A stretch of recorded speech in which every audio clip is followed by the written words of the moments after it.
With over 30 years of experience in real estate and the mortgage industry, Darlene Mays provides knowledge and expert guidance to clients looking to buy or sell a home. Serving clients throughout South Orange County, Darlene specializes in the senior community of Laguna Woods Village. Darlene works with her clients to ensure the highest level of service, from the beginning of the process right down to the closing table. If you are looking to buy or sell, who you work with really does matter. Call Darlene Mays today.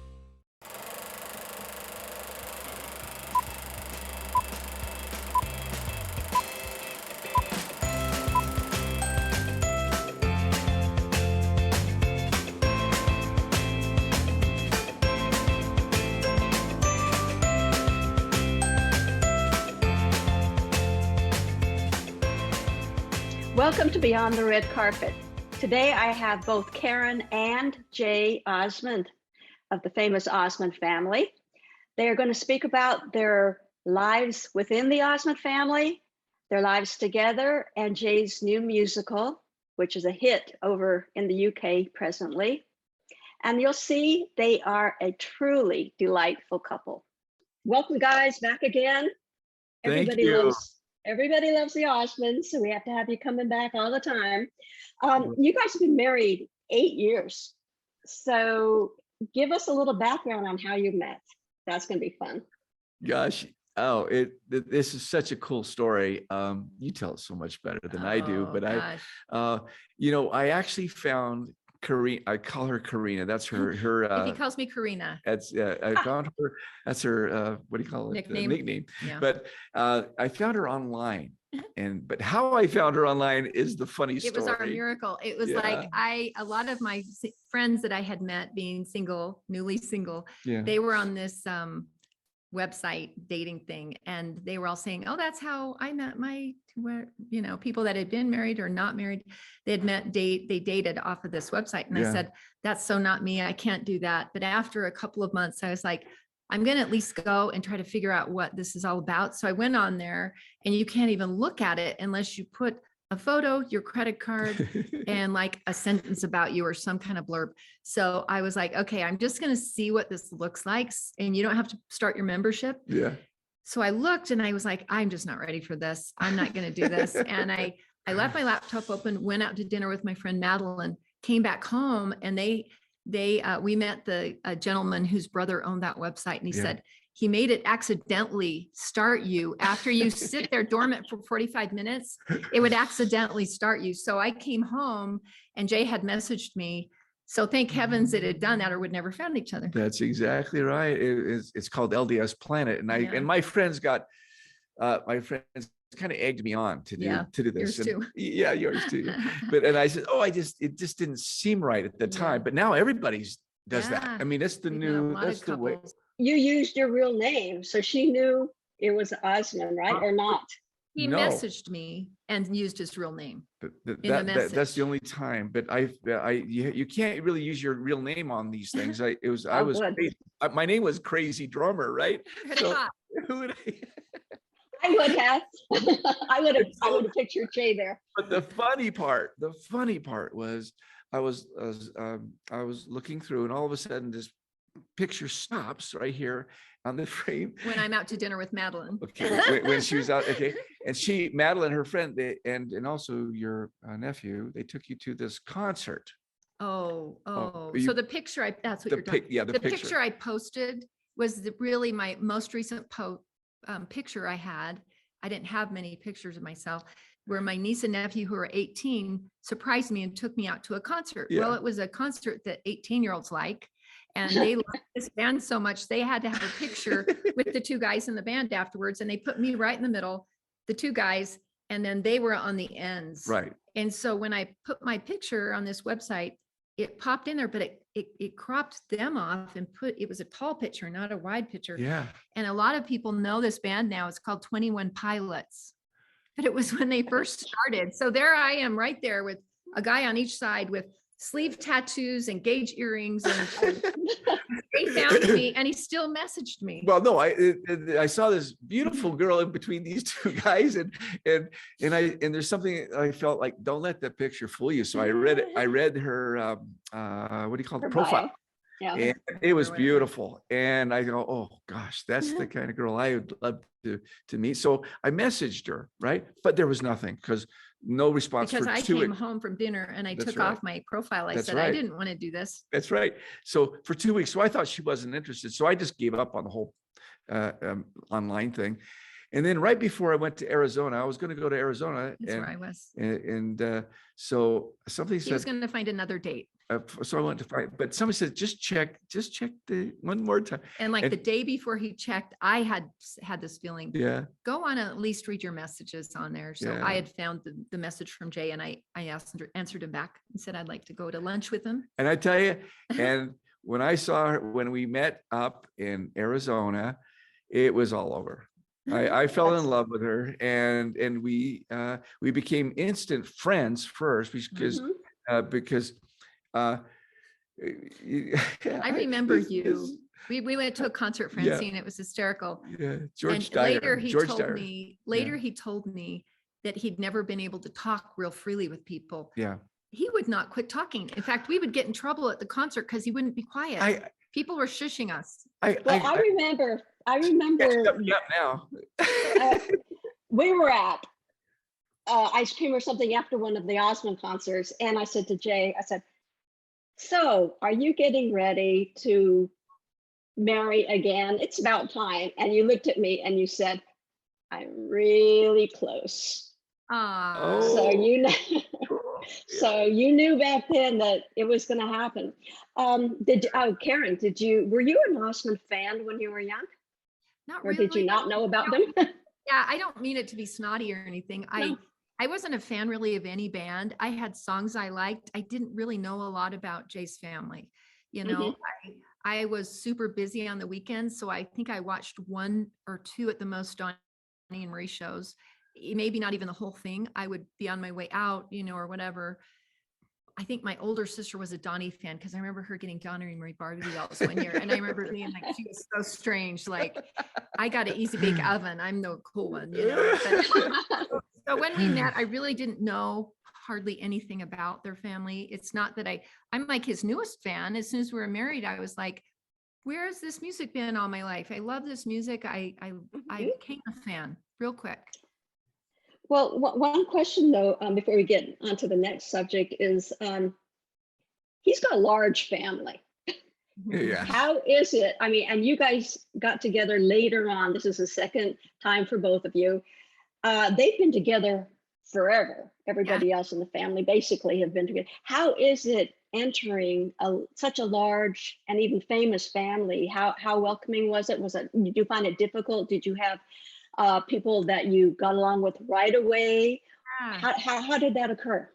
Well, I think right away, just him being part of a large family, I was just excited to get to know them all. I have this weird thing about me where the famous thing doesn't mean anything. I mean, I respect what people, because I've met so many famous people being with Jay, like anywhere we go. And I don't have that about me where I go, oh, they're famous. It's just a respect. I respect them. Yeah. But I think right away, you know, of course, there were a couple of sister-in-laws I probably was closer to immediately, or brothers, you know, or whatever, you know. But one thing that surprised me was, I think right away, do you remember how I was saying, let's take every Monday night for family night and go visit a different family member? Oh, she wanted to. I couldn't wait to be part of this giant family. And Jay just had to be like, we kind of don't get together that much anymore. We really Everyone don't. has their own life, their own families, and they do their own thing. And I remember, you know, maybe doing stuff. At first we did a lot with Jimmy and Michelle. Yeah. But really he was like, we kind of don't do that. Because once a family member gets married, you really are your own unit and you do your own thing with your kids. And so with the Osmond family that people remember on the Christmas shows, that's when before we all started getting married. And then that branched out. And you're still so, all of you entertaining together. Yeah, it's when we were all But I was a little disappointed. And so once in a while, like, come on, let's go visit Alan and Suzanne, or come on, let's go have dinner with Wayne and Kathy, or, you know, whatever. But everybody does their own thing. We would do that now and again. But he was so busy on the road, we didn't have a lot of time for that. That's true. I think people that have seen the shows think that's what y'all do all the time, and that's just for show. But Karen, you sound a lot like me. I don't have that fan mentality either, and I don't understand the fan mentality. I don't put people on pedestals. That's probably why we all get along, because you're a person, you know, and well, I think we're all a fan of something or someone, and so, but she was like a fan of like the football high school team. I mean, she was in her own little world, and so she never really got into the media very much. But I wasn't like. Yeah. You mean back when I was back when you were in high school? Okay. And she wasn't even a fan of David Cassidy or whatever. No. I like I said, I just like songs, but yeah, Francine, I get you. And it's like, it's not I'm not a fan of anybody. It's more of a respect for what people have accomplished. You can respect somebody, enjoy the music, but this fan mentality where you, oh my God, look at who it is. I have to get a picture with them. I have to have their autograph. I've never been like that. So, I've become a fan of hers though. Oh gosh. Well, the two of you have made quite a great pair now. You've joined together. You are one really strong unit from what I can tell through the years. How does that work with you two? You have just bolstered each other, and I've seen the growth, especially with you, Jay. I've seen the growth, the personal growth, and you're more confident than I've ever seen you before. Well, to be really upfront, I didn't really value my own opinion or what I thought, because I grew up in a system that was very difficult. It was what I call the totem pole system, and when you have to when you are a family that was tight as we were, and they had to accomplish so many things at such a fast rate, you had to align yourself into a system that here's my role, and I'm going to stay in that role, because if you get out of that, it's going to throw off the system. So I grew up thinking group mentality, and so when I thought about myself, I always thought about my brothers, because I grew up as the musical that I've written here will very carefully and from my opinion explains how the system developed, because I had to align myself, because I was this young ADHD. I mean, I was always throwing my opinions out and doing, and my father had to keep me in line, because we had to stay in line. But because my father was always busy with other things and work, so he put Alan in charge. And then that's when Alan became the leader, so to speak, of this system. And how old were you? When I first started, I started basically at 3. And on the Andy Williams show, we were really to fine tune a barbershop group, because I was 6 years old. But by that time, I knew exactly where my role was. So in my mind, my value was within the group. Okay, so when and Alan particularly was the lead, was the spokesman of the group, and then I was the lead singer at that time, growing up until the 70s. All through the 60s, I was the lead singer. Even when Donnie joined the group, I was still the lead singer. But my role was then, when Donnie joined the group, the role changed in my mind. So I stepped back, because personally, and this is just honestly, I didn't really care who was out front. And we had this saying, it doesn't matter who's out front as long as it's an Osmond. I really didn't care, because my thinking was, I am part of a great system, a great group, and we had each other's backs. So I wasn't the one that wanted to be out front. And so I was the lead. So when Donnie came out front, it was not a problem for me. Now, Donnie may say, oh, Jay may, I think Jay had a problem when I stepped out front, and he may say that, but I really didn't. I really was so proud of Donnie when he came in, but the thing is, though, my voice, and this is what started the musical, because I was writing this book called Finding My Voice. My voice was hidden, and it was subdued, only because, not that my opinions weren't always there, but it didn't matter, because like when brother took a credit for this or was out front, I was always behind that, because I was proud, I guess the word, and I don't, not in the mean way, not in a sick way, okay, but I was so happy, because this was me. You see, the 4 brothers was me. And that's really, and I had to go to counseling. I'm serious, because later on, because I couldn't find who Jay was. It was just Jay. Whenever I said something, oh, it was just Jay. But yet I was what I called the worker bee. I was became the choreographer, and even on the Donnie and Marie show, my role was to do all the little bit country, a little bit rock and roll. So I did all the music, I did all the choreography, all the ideas. But it didn't matter. I didn't want the credit because I saw the thing as a whole, and I had to really, it later on years, that was good for a while. But when I tried to find who I was, it was very, very difficult. So I'm only giving that a little bit of a background because even Donnie would say, when someone's out front, we would always be behind the project,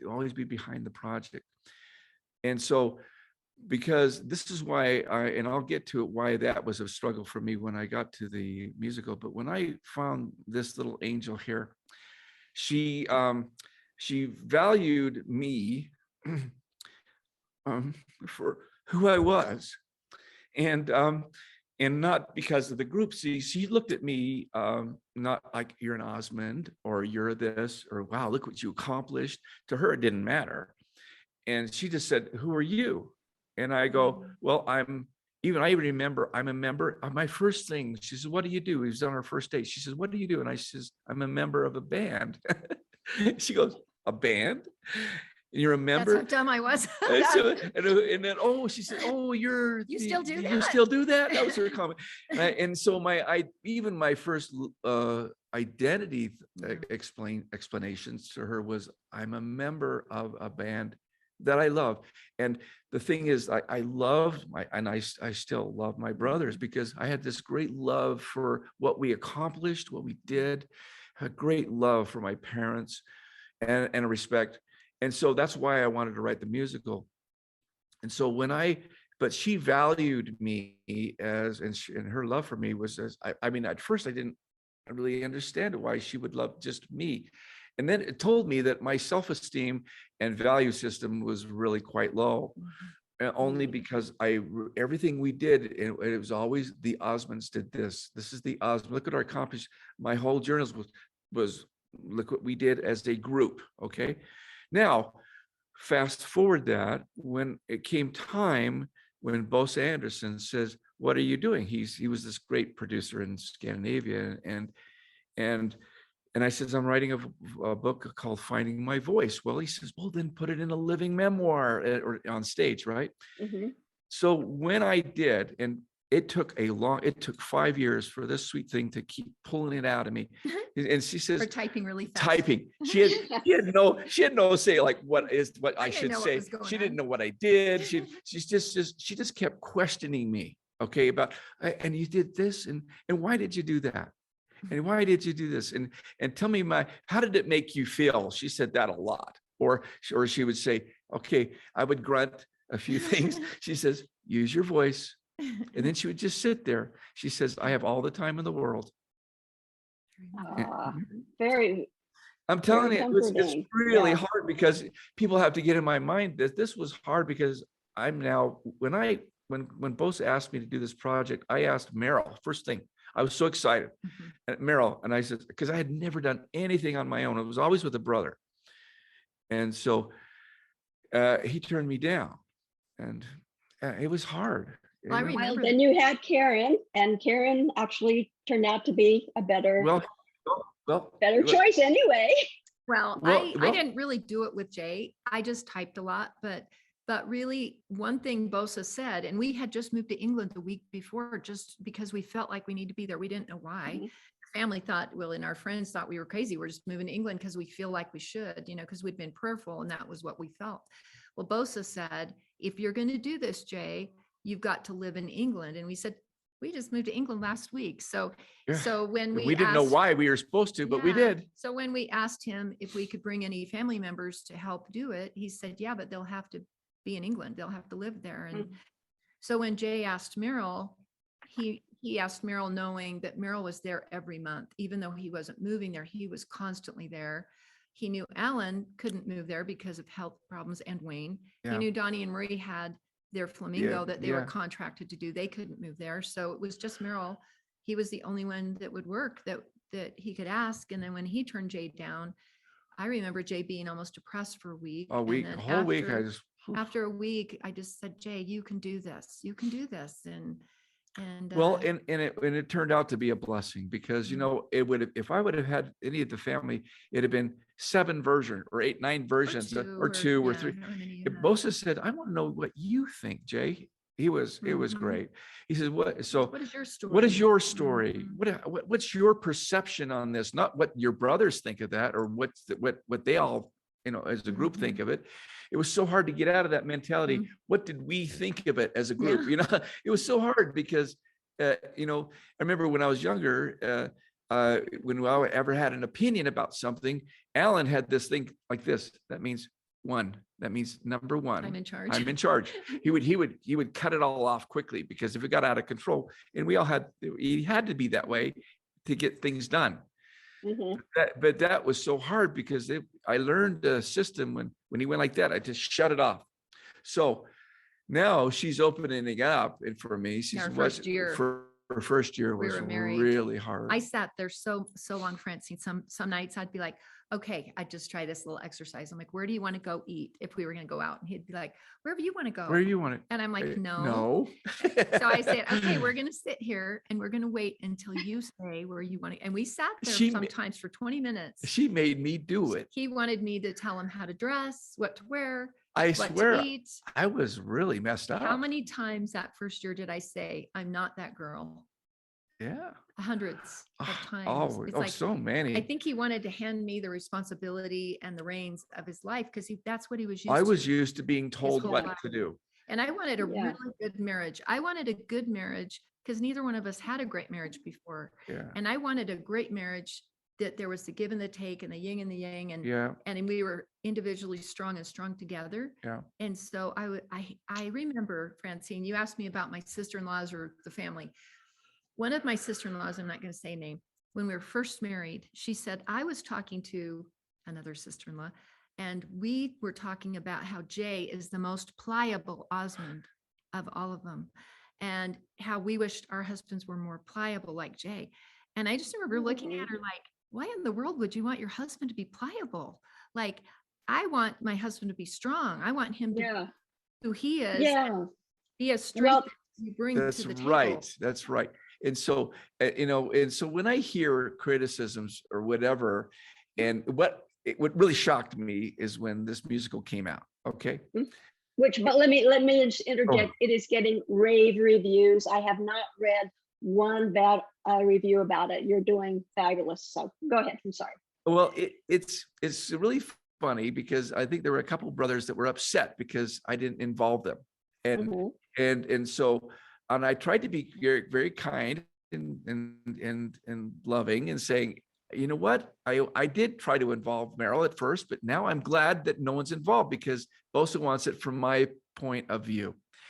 And that kind of threw me off, you know, because here's this system that they still think that I'm in. You should be falling in. Or it's like people when Jimmy grew up, they still remember Jimmy as little Jimmy. It was the same kind of concept. So I'm still this just Jay, but now Jay is doing his own project. And I said, well, what happened to, but Donnie had said before that whenever someone doing a project, we're all behind it. Where's your behind me? You know, nobody's looking at me. Nobody's behind me. Well, you had a couple. Well, a couple. There are a couple brothers. Donnie was really behind me. Wayne was behind me. This is wonderful. Tom is so cute. Verl. Oh, great. Yeah. I'll have to get Wayne on one of these days. But it changed their dimension about like, wow. How is Jay going to do this? He's just Jay. But anyway, so when the musical's out and everyone in the family comes off great.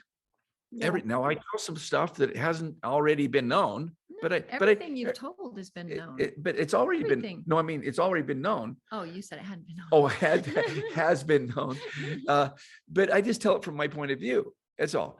And everybody and you should see the comments, Francine, when they come out, they said the special one. I can't remember her name, but she said, I went in there loving the Osmonds and came out there loving every one of the Osmonds. Yeah. And even, you know, now there's not one person that comes off wrong or bad. And Now there's some hard things that I share in the musical, but they've already out there. Anyway, number one, people are always asking me, when are you going to bring it? When can it come to the US? Because we are anxious to see it. We see little clips on YouTube, but when can we expect to see it here? Okay, well, their plans are to bring it to Canada first, and then after Canada, then bring it to the United States. The timing of that, I'm not sure. Either late next year or the year after. We're not sure, but then, and after a few years, when it runs, we're going to do a DVD on it. It'll be several. But Francine, the reason they're doing it that way is because you can bring the set into Canada from the UK very inexpensively. If you bring it straight to America, you have to pay all kinds of taxes and things. Yeah. So they have to bring it to Canada first. But I can't wait to bring it to here, to the United States. Yeah. And the reason we started in the UK is because that's where Andrew Lloyd Webber's producers were. That's where the writers were that helped me. It took me 3 years on my own and then 2 years with writers to write this thing. And then when I had submitted it, they all said, do you realize you've written 3 musicals? I had how many songs have we done in our lives, right? And when you see it one day, Francine, it is so packed full of stuff because they got those 3 and they kind of compressed it into one very fast moving. And some people will see it the first night and they'll decide to go see it the next day again. Yeah. They'll get more stuff out of it the second day. It's like a really good movie. You have to watch it to get really in it. It's because there's so many small things we put in it. I cannot wait. I've seen a lot of clips on YouTube. I've read all the reviews that come up, not one bad one. But, Jay, you especially, you have had such a busy, busy life. I can tell where you're at now. You've settled down in Wyoming. Yes. Can you explain why you guys picked Wyoming and what you're doing there, and how it's more like a slowing down of your life because it's well deserved? Our producer, Bosa Anderson, that really owns the musical, he asked me, why Wyoming? and so anyway, it's really, it's funny, but why Wyoming? Well, because Wyoming. So what do you tell him? Okay, it's really interesting. I'm the 4th generation that never was here because Travis, Meryl's son, is here, and then his daughters are here. So that's 6 generations, but there was never a representation of 4th generation. But that's my great grandfather with George Osmond with Anson Call. Built the tabernacle here. It's this big, beautiful church. Beautiful. Building. It's just wonderful. And then of course we have cousins everywhere. And my father had spoken to me so many times, or talked to us so many times. And he brought us up here a few times to Star Valley, where he really wanted to raise us.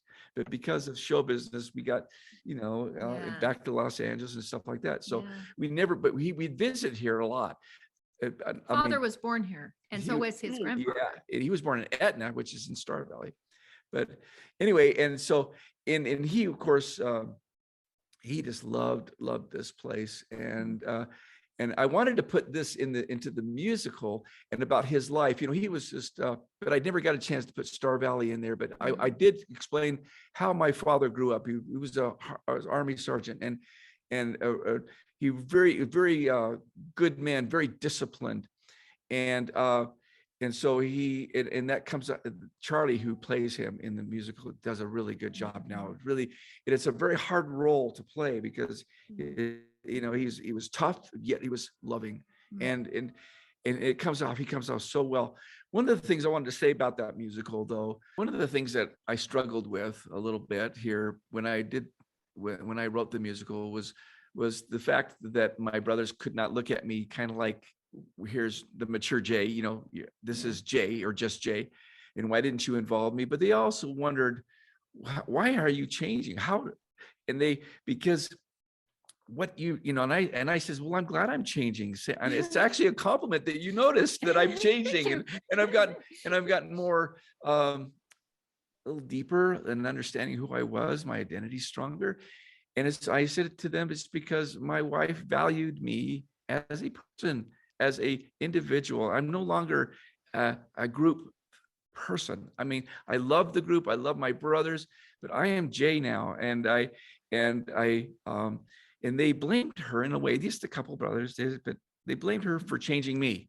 And I go, she didn't change me. I changed myself. She valued me as Jay. You know, I'm not just little Jay. I'm not just the person who does this job, but Jay is who she valued. And so if I did change, it's a blessing. And so I struggled with that. It's now been resolved. It's all been resolved. But the thing is, I think this musical, if I get anything out of it, is not only to show people my life that I loved so much and the wonderful family, but the fact that the musical, what it did to me personally, is it grew me up. It changed me for the better. And I can tell, I can attest, because I've seen you through the years, talked with you through the years, and you are Jay. You're not Jay Osmond. You are Jay now. And it's a pleasure to know you. Well, you know what? Next time we're going to have to. I keep asking you for a drum solo, but Karen said you're moving into a new house, so you don't have your drums set up. Next time we'll get a tour on your house. We get a tour of your house and a drum solo. Oh, I'll do it for you. Yeah, I haven't had one either, Francine. I haven't had one for like over a year. A year, yeah. Oh my gosh. Okay, well, that's a date. We'll do that. All right. And I appreciate you guys. Oh yeah, I appreciate you guys coming on together. It's been fun, and we will do it again one of these days really soon, I hope. Thank you. Thank you, Francine. Okay, you guys take care. We'll see you soon. Bye. Bye-bye. My thanks to Jay and Karen Osmond for sharing their time with us today. What a great couple. What a great couple. So I will see you next time when we take another look beyond the red carpet. Bye-bye.